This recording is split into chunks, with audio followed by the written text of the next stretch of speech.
Let's talk about musician. You can give inspiration to allies. That's kind of cool. The number of allies you can affect is proficiency bonus. Okay, so if you're in a big party, you have to be selective of who you're giving inspiration. And when you finish a long rest, short rest or a long rest, you can do this. Later on, we're going to learn that inspiration now will go away when you long rest. Being able to get inspiration as soon as you finish the long rest and start out with inspiration is cool. I still found inspiration as a baseline pretty boring to just like have advantage on something, and you have to do it before you roll, so you don't even know if it was going to be a good roll anyway. So I hope they give more suggestions for how to use inspiration. I just put out a video yesterday about inspiration, how I think there are some other ways you could implement it to give out inspiration, but also what to do with it. Like, what does inspiration actually do for you other than just roll another d20? I hope they do more like that. And I had an idea. I was on a DM roundtable the other night, and we were talking about inspiration a little bit from this UA, and it came to me, and I real because someone was saying they'd like to have just a suggestion table for other things to do with inspiration other than just like get advantage. And it occurred to me, like, it would be really cool if like every class had its own table for like,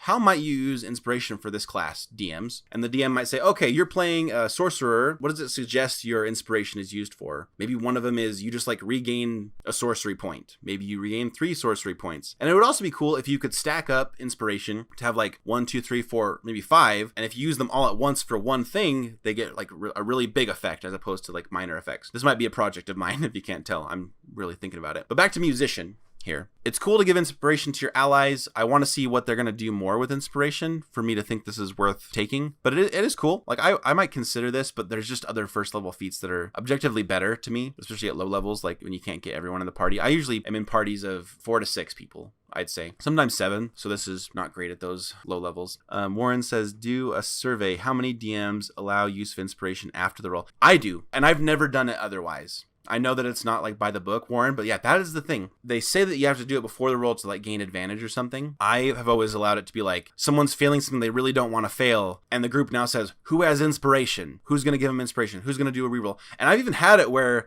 if the whole group, if like 5 of us had inspiration, they re-rolled it 5 times until they got it. Like, that's seriously how I play the game, and how like everyone I know plays the game with inspiration. I think they should just embrace that and make that canon. Rob says, I think inspiration should be mechanics like you described. Advantage is very meh as it can be generated in so many ways nowadays. I'd rather like an auto crit, resource recovery, and auto success. Exactly what I'm going for. I'm with you.